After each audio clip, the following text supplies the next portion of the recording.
ನಮಸ್ಕಾರ ವೀಕ್ಷಕರೇ, ಶ್ರೀ ನ್ಯೂಸ್ ಕನ್ನಡಗೆ ಸ್ವಾಗತ. ನಾನು ಅಶ್ವಿನಿ. अभी पानी पीने के बाद जो लोग स्कूल जाता था ना, बेरोजगारी खत्म हुआ है बिलासपुर में. तुम्हारे को शायद कीड़े में नहीं गए अपने ನೀವು ಹಲ್ಯಾಗ ಹೋದ್ರ ಪಾಪ ಇದು ಬೇಡ ತಿಳ್ಬೇಕಲ್ಲ. ಈಗ ಏನು ಬಿಜಾಪುರದವರು ಗೋವಾ ಮಹಾರಾಷ್ಟ್ರ ಕಡೆಗೆ ಹೋಗ್ತಿದ್ದಾರಲ್ಲ, ಅದು 75% 84 ಬರ್ತದೆ. ತಾಂಡ ಗಿಡ ನನಗೆ ಬರ್ತಾವು, ಮೇಜರಾಗಿ ನನಗೆ ಬರ್ತಾವು, 4 ಕಟ್ಟಕೊಂಡವ್ರಿ ರಾಜವರು ಬರ್ತಾವು. ಈಗ ದುಡಿಯಾಕ ಹೋಗ್ಬೇಕು ಕಡಿಮೆ ಆಗಿದೆ, ಯಾಕಂದ್ರೆ ಇಲ್ಲಿನೇ ವಯರ್ನ ತುಂಬ ಸಿಗ್ತಿತ್ತು. ಆಮೇಲೆ ಫ್ಯಾಕ್ಟ್ರಿಗಳು ನಡೆದಿಲ್ಲ, ಫ್ಯಾಕ್ಟ್ರಿಗಳು ಒಂದೇ ದಿವಸ ಮಾನ್ಯ ಒಂದು 12 ಬಂದಿದ್ದು ಬಂದ ನಮ್ಮ ಸೈಡ್ ಇನ್ನೂ 3 ಕಾರ್ಖಾನೆಗಳು ಬರ್ತಾ ಇದ್ದಾವೆ. ಫ್ಯಾಕ್ಟ್ರಿಗಳು ಒಂದು ಫ್ಯಾಕ್ಟ್ರಿ ಅನೌನ್ಸ್ ಮಾಡಕ್ಕೆ 3 ವರ್ಷ ಟೈಮ್ ಬೇಕಾಗ್ತದೆ ಇಂಪ್ಲಿಮೆಂಟೇಷನ್. ಯಾಕಂದ್ರೆ ಸೆಂಟ್ರಲ್ ಅನೌನ್ಸ್ಮೆಂಟ್ ಎಲ್ಲ ಕೂಡ ಫ್ಯಾಕ್ಟ್ರಿಗಳು ಬರ್ತಾ ಇದಾವೆ. ನನ್ನ ಅವಧಿಯಲ್ಲಿ ನಾನು ಒಂದು 10,000 ಮಂದಿಗೆ ಉದ್ಯೋಗ ಕೊಡಿಸ್ಬೇಕು ಅಂತ ಹೇಳಿ ಪ್ರೈವೇಟ್ ಅವರ ಕಡೆಯಿಂದ ಮೊನ್ನೆ ITI ಡಿಪ್ಲೊಮಾದವರ 480 ಮಂದಿ ಸೆಲೆಕ್ಟ್ ಮಾಡಿದ್ರು. 480 ಮಂದಿ ನಮ್ಮ ಯುವಕರನ್ನ ಪ್ರೈವೇಟ್ ಸೆಲೆಕ್ಟ್ ಮಾಡಿದ್ದಾರೆ. ಕಾಸ್ಟ್ ಬಂದವರು ಮೊನ್ನೆ 85 ಜನ ಸೆಲೆಕ್ಟ್ ಮಾಡಿದ್ದಾರೆ. ಇನ್ನೂ ಬೇರೆ ಬೇರೆ ಕಂಪನಿ ಸೆಲೆಕ್ಟ್ ಮಾಡ್ತಾರೆ. ಹಾಗೆ ಬೇರೆ ಬೇರೆ ಕಂಪನಿಗಳಿಂದ ಒಂದು 5,000 ಜನ ಉದ್ಯೋಗ ಸೃಷ್ಟಿ ಮಾಡಿಸೋದು ಅಲ್ಲದೆ ಇಲ್ಲಿನೇ ಉದ್ಯೋಗ ಮಾಡುವಂತದ್ದು ಫ್ಯಾಕ್ಟರೀಸ್ ಕನಿಷ್ಠ ಪಕ್ಷ ಒಂದು 10,000 ಜನ ಉದ್ಯೋಗ ಸಿಗುವಂತ industries pipeline unit industries pipeline ಆಗಿದ್ದಾವೆ. ಅದನ್ನ ಕೆಲಸ ನಾವು ಮಾಡ್ತೀವಿ. ಅದ್ರ ಜೊತೆಗೆ ನೀವು ಕೇಳ್ಬೇಕಲ್ಲಮ್ಮ, NRI ಬೇಕಲ್ಲಮ್ಮ, ಕಳೆಯುವ ಉದ್ಯೋಗ ಸಿಗಬೇಕು ಅಂತ ಮಹಾತ್ಮ ಗಾಂಧಿ ರೋಜಗಾರ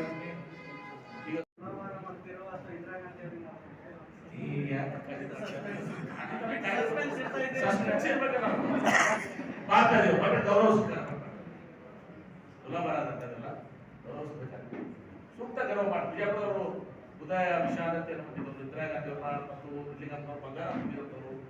ಆಮೇಲೆ ಬರಗಾಲ ಮಾಡ್ತೀವಿ, ಬರಗಾಲದಾಗ ಮಾಡಿವಿ. ಈಗ ನೀರು ಬಂದಾವ, ಈಗ ಏನ್ ಮಾಡ್ತೀವಿ? ಬರಗಾಲದಾಗ ನಾವು ಚಿತ್ರದುರ್ಗ ಜಿಲ್ಲೆ ಬರಗಾಲ ಜಿಲ್ಲೆ ಕರ್ನಾಟಕ ತುಂಬಿದ್ದೀವಿ. ಯುದ್ಧದ ಸಲುವಾಗಿ ಬೇರೆ ಸಲುವಾಗಿಲ್ಲ, ಯುದ್ಧದ ಸಲುವಾಗಿ ಅಮೌಂಟ್ ತಿರ್ಚುವಂತ ಬೇಡ ಯುದ್ಧದ ಸಲುವಾಗಿ ಇಂದಿರಾ ಗಾಂಧಿ ಅವ್ರನ್ನ ಮತ್ತು ಬಂಗಾರ ಈಗ ನೀರು ಬಂದಾವು, ಸಮೃದ್ಧಿ ಆಗಿ ಅಟ್ಲೀಸ್ಟ್ ದಿನ 524 ಆಗಿ ಹೊಲಕ್ಕೆ ಜಮೀನು ಬಂದು ಕೂಡ 10 ಜನ ಹೆಚ್ಚಿಗಾಗಿ ಒಂದು 10 ನಾವು ಇದು ಮಾಡಿದ್ವಿ.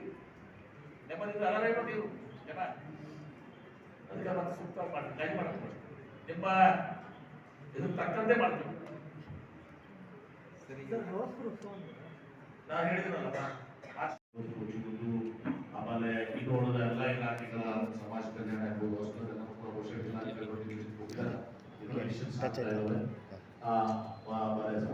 ಇರ್ಬೋದು, ಇಲಾಖೆ ಇರ್ಬೋದು, ಅಥವಾ ನಮ್ಮ ಎನರ್ಜಿ ಡಿಪಾರ್ಟ್ಮೆಂಟ್ ಇರ್ಬೋದು, ಅದಿರ್ಬೋದು ಕೆಲಸಗಳು, ಆಮೇಲೆ ನೀರಾವರಿ ಇಲಾಖೆ ಕೆಲಸಗಳು, ಆಮೇಲೆ ಇವೆಲ್ಲ ಕೆಲಸಗಳು ಕೂಡ ಸರ್ಕಾರಿ ಕಾರ್ಯಕ್ರಮಗಳು ಕೂಡ ಒಂದೇ ಮೇಲೆ ಕ್ಯಾಂಡಿಡೇಟ್ ಹತ್ರ ಹೋಗ್ಲಾಗ್ತದೆ. ಮತ್ತು ಮೂರನೇದಾಗಿ ನಿನ್ನೆ ನಾನು ಜಿಲ್ಲಾಧಿಕಾರಿಗಳ ನಾನು ಹೇಳಿಲ್ಲ, ಇವತ್ತು ಇಲ್ಲಿ ನಾನು ಅನೌನ್ಸ್ ಮಾಡ್ತಾ ಇದ್ದೀನಿ. ನಮ್ಮ ನಾಡಿನ ಜನಪ್ರಿಯ ಮುಖ್ಯಮಂತ್ರಿಗಳು ಸಿದ್ದರಾಮಯ್ಯ ಅವರು ಒಂದು ಗ್ರಾಮೀಣ ರೈತರ ಮಗನಾಗಿ ಸಾಮಾನ್ಯ ಕುಟುಂಬದಲ್ಲಿ ಜನಿಸಿ ಇವತ್ತು ನಮ್ಮ ಹಿರಿಯರು ಜನಪ್ರಿಯ ಮುಖ್ಯಮಂತ್ರಿಗಳಾದ ದಿವಂಗತ DDRS ಅವರ ಒಂದು ಅವಧಿಯನ್ನ ಬೇರಿಸಿ ರೆಕಾರ್ಡನ್ನ ಸಹ ಬ್ರೇಕ್ ಮಾಡಿದ್ದಾರೆ. ಕೆಲಸ ಮಾಡಿ ನಮ್ಮ ಕರ್ನಾಟಕದ ಅತ್ಯಂತ ಹೆಚ್ಚಿನ ಅವಧಿಯ ಒಂದು ಮುಖ್ಯಮಂತ್ರಿಗಳು ಹೆಗ್ಗಳಿಕೆಗೆ ಒಂದು ಹೊಸ ಮಾತನಾಡಿದ್ದಾರೆ. ಅದನ್ನ ಲಾಂಗೆಸ್ಟ್ ಸರ್ವಿಂಗ್ ಚೀಫ್ ಮಿನಿಸ್ಟರ್ ಹಾಕಿದ್ದಾರೆ. ಅವರಿಗೆ ಗೌರವನ ಸಹ ನಾನು ಜಿಲ್ಲೆಯ ಜನತೆಯ ಪರವಾಗಿ ಒಂದು ಸಹ ನಮ್ಮ ಕಾಂಗ್ರೆಸ್ ಪಕ್ಷದ ಎಲ್ಲ ಪರವಾಗಿ ಆಯಿತು, ಜಿಲ್ಲೆಯ ಜನತೆ ಪರವಾಗಿತ್ತು. ಅವರಿಗೆ ಒಂದು ವಿಶೇಷವಾದಂತ ಒಂದು ಸನ್ಮಾನ ಕಾರ್ಯಕ್ರಮವನ್ನು ಕೂಡ ನಾವು ಹಾಕೊಂಡಿದ್ದೀವಿ. ಅವರಿಗೆ ಸೂಕ್ತವಾದಂತ ಗೌರವ ಅರ್ಪಣೆಯನ್ನು ಕೂಡ ಏನು ಗೌರವ ಅರ್ಪಣೆಯನ್ನು ಕೂಡ ಮಾಡ್ತಕ್ಕಂಥ 3 ಪ್ರಮುಖ ಘಟನೆಗಳು. ಒಂದು ಬೀರಾಣಿ ಕತ್ತು ಚೆನ್ನಮ್ಮನವರ ಅವರು 11:30ಗೆ ಇವತ್ತು ಬಿಜಾಪುರಕ್ಕೆ ಲ್ಯಾಂಡ್ ಆಗ್ತಾರೆ. ಲ್ಯಾಂಡ್ ಆಗಿ 11:45ಕ್ಕೆ ನಾವು ಟೆಂಟೇಟಿವ್ ಆಗಿ ಪ್ಲಸ್ ಮೈನಸ್ 30 ನಿಮಿಷ 11:45ಕ್ಕೆ ಕೇಂದ್ರ ಬಸ್ ನಿಲ್ದಾಣಕ್ಕೆ ನೇರವಾಗಿ ನಮ್ಮ ಸಿಟಿ ಸ್ಕೂಲ್ ಹೆಲಿಪ್ಯಾಡ್ ನಿಂದ ಕೇಂದ್ರ ಬಸ್ ನಿಲ್ದಾಣಕ್ಕೆ ಬಂದು ವೀರರಾಣಿ ಕತ್ತು ಚೆನ್ನಮ್ಮ ಅವರ ಮೂರ್ತಿಯನ್ನು ಅನಾವರಣಗೊಳಿಸಿ ಮುಖ್ಯಮಂತ್ರಿ ಇರ್ತಾರೆ, ಸಾರಿಗೆ ಸಚಿವರು ಎಲ್ಲ ಸಚಿವರು ಇರ್ತಾರೆ, ಅನಾವರಣಗೊಳಿಸಿ ಹಸಿರು ನಾಮಫಲಕಗಳನ್ನು ಕೂಡ ಅನಾವರಣಗೊಳಿಸಿ ಅಲ್ಲಿ ಕಾರ್ಯಕ್ರಮ ಬಹಿರಂಗ ಸಭೆಯಲ್ಲಿಲ್ಲ ಅದನ್ನು ಮಾಡಿ ಇವತ್ತು ದಿವಸ ಮುಖ್ಯಮಂತ್ರಿಗಳು ನೇರವಾಗಿ, ಯಾಕಂದ್ರೆ ಅಲ್ಲಿ ಜನ ಹಾಕಿರೋದು ತುಂಬ ಬೇಡ ಕೆಲವು ಜನ ಮಾಡ್ತಾ ಇದ್ದಾರೆ. ಆಮೇಲೆ ಅಲ್ಲಿ ಜನ ಅವರೆಲ್ಲರೂ ಕೂಡ ಸ್ಟೇಡಿಯಂ ಕೊಡ್ಬೇಕಾದ್ರೆ ಸ್ವಲ್ಪ ಒಂದು 15-20 ನಿಮಿಷ ಸಮಯ ಬೇಕಾಗ್ತದೆ. ನಾವು ಆ ಕಾರ್ಯಕ್ರಮ ಮುಗಿಸಿ ನೇರವಾಗಿ ವೆಲ್ಲೂರಲ್ಲಿ ಅಲ್ಲಿ ಕೂಡ ಪಬ್ಲಿಕ್ ಕಾರ್ಯಕ್ರಮ ಇಲ್ಲ, ಅಲ್ಲಿ ಉದ್ಘಾಟನೆ ಮಾಡಿ ಸೈಕ್ಲಿಸ್ಟ್ ಸೈಕ್ಲಿಸ್ಟ್ ಎಲ್ಲರೂ ಗ್ರೌಂಡ್ ಮಾಡಿದ ರಾಜು ಬಿರಾದರ್ ಅವರು ಮತ್ತು ಉಳಿದ ಸೈಕ್ಲಿಸ್ಟ್ ಅಸೋಸಿಯೇಷನ್ ಸೈಕ್ಲಿಂಗ್ ಅಸೋಸಿಯೇಷನ್ ಒಂದು ಉದ್ಘಾಟನೆ ಮಾಡಿ ಒಂದು ರೌಂಡ್ ಸೈಕಲ್ ಮಾಡಿ ಸಾಂಕೇತಿಕವಾಗಿ ಮಾಡಿ ತದನಂತರ ಅಲ್ಲಿಂದ ಮುಖ್ಯಮಂತ್ರಿಗಳು ಸೀದಾ 12 ಇದು ಪಬ್ಲಿಕ್ ಕಾರ್ಯಕ್ರಮ ಸ್ಟಾರ್ಟ್ ಆಗುತ್ತೆ. ಆ ಪಬ್ಲಿಕ್ ಕಾರ್ಯಕ್ರಮದಲ್ಲಿ ಮತ್ತೊಮ್ಮೆ ಹೇಳ್ತಾ ಇದ್ದೀವಿ, ಪ್ರಮುಖವಾಗಿ ವೀರರಾಣಿ ಕಿತ್ತೂರು ಚೆನ್ನಮ್ಮನವರ ಒಂದು ಏನು ಮೂರ್ತಿ ಅನಾವರಣಗೊಳಿಸಿದ್ದಾರೆ ಮತ್ತು ನಾಮಕರಣ ಮಾಡಿದರೆ ಅದು ಒಂದು ಉದ್ದೇಶಿತ ಕಾರ್ಯಕ್ರಮ. ಇವತ್ತು 4 ದಶಕಗಳ ಕಾಲದಿಂದ ನಮ್ಮ ಕೇಂದ್ರ ಬಸ್ ನಿಲ್ದಾಣ ಎದುರುಗಡೆ ಕಿತ್ತೂರು ರಾಣಿ ಚೆನ್ನಮ್ಮ ಅವರ ನಮ್ಮ ದೇಶದ ಸ್ವಾತಂತ್ರ್ಯಕ್ಕಾಗಿ ಹೋರಾಟ ಮಾಡಿದಂತಹ ತಾಯಿ ಅವರ ನಮ್ಮೆಲ್ಲರ ಕರ್ನಾಟಕ ರಾಜ್ಯದ ಹೆಮ್ಮೆ ವೀರರಾಣಿ ಕಿತ್ತೂರು ಚೆನ್ನಮ್ಮನವರ ಒಂದು ಸರ್ಕಲ್ ಆಗಬೇಕು, ಮೂರ್ತಿ ಪ್ರತಿಷ್ಠಾಪನೆ ಆಗಬೇಕು ಅಂತೇಳಿ ಆಶಯವನ್ನ ಅದು ನಮ್ಮ ಹಿರಿಯರಾದಂತಹ ಶಂಕರಗೌಡ ಪಾಟೀಲ್ ಸುಮ್ಮನೆಗಳು ಬಹಳ ವರ್ಷಗಳ ಕಾಲದ ಪ್ರತಿಯೊಂದೆಲ್ಲ ಬಂದಾಗ ನನಗೆ ಒಂದು ಮನವಿಯನ್ನು ಕೊಡ್ತಾ ಇದ್ದರು. ನಾನು ಕೂಡ ಅದನ್ನು ಅರ್ಥೈಸಿಕೊಂಡು ಇವತ್ತು ಅಲ್ಲಿ ಆ ಸರ್ಕಲ್ ಆಗಲಿಕ್ಕೆ ಸಾಧ್ಯ ಆಗ್ತಿಲ್ಲ. ಯಾಕಂದ್ರೆ ರಸ್ತೆ ಬಹಳ ಒಂದು ಅಚ್ಚುಕಟ್ಟು ಪ್ರದೇಶದಲ್ಲಿರುವುದರಿಂದ ಟ್ರಾಫಿಕ್ ಮತ್ತು ಬಸ್ ನಿಲ್ದಾಣ ಅಲ್ಲಿ ಆ ಕಾರಣ ಟೆಕ್ನಿಕಲ್ ಕಾರಣದಿಂದ ಅಲ್ಲಿ ಸರ್ಕಲ್ ಪೂರ್ತಿ ಆಗ್ತಾ ಇರಲಿಲ್ಲ. ಮತ್ತು ಎರಡನೇದಾಗಿ ಸುಪ್ರೀಂ ಕೋರ್ಟ್ ಒಂದು ನಿರ್ಣಯ ಕೂಡ ಇರೋದ್ರಿಂದ ಆ ಸರ್ಕಲ್ ಆಗಲಿಕ್ಕೆ ಸಾಧ್ಯ ಇರಲಿಲ್ಲ, ಮುಖ್ಯ ಆಗಲಿಕ್ಕೆ ಸಾಧ್ಯ ಇಲ್ಲ.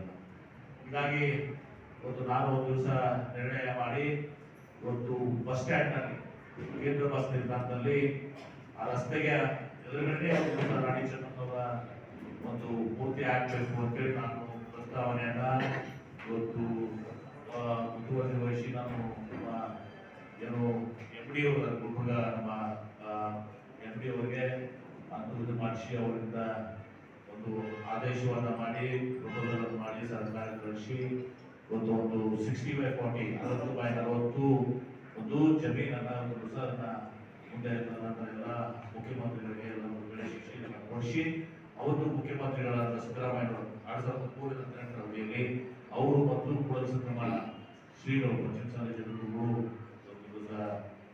ಹೊಸ ಪದ್ಧತಿಯ ಸ್ವಾಮೀಜಿಗಳು ಮತ್ತು ಎಲ್ಲರೂ ಕೂಡ ನಾವು ಅಡಿಗಲ್ಲನ್ನ ಹಾಕಿಕೊಂಡು ಈಗ ಮೂರ್ತಿ ರೆಡಿಯಾಗಿದೆ.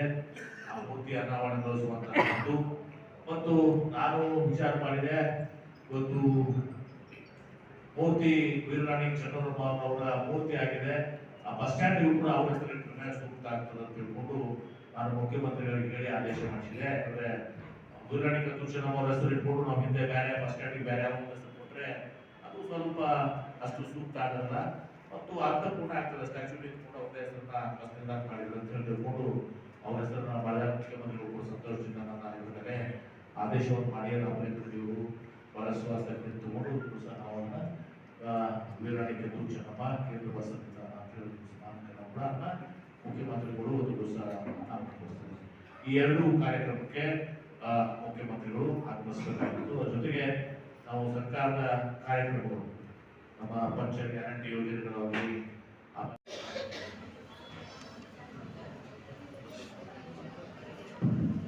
ಜಿಲ್ಲಾ ಕಾಂಗ್ರೆಸ್ ಕಮಿಟಿಯ ಕಾಂಗ್ರೆಸ್ ಭವನದಲ್ಲಿ ಈ ಒಂದು ಪತ್ರಿಕಾಗೋಷ್ಠಿಗೆ ಮಾಧ್ಯಮದ ಎಲ್ಲ ಹಿರಿಯರಿಗೆ ಸ್ನೇಹಿತರಿಗೆ ಸ್ವಾಗತವನ್ನು ಕೋರಿ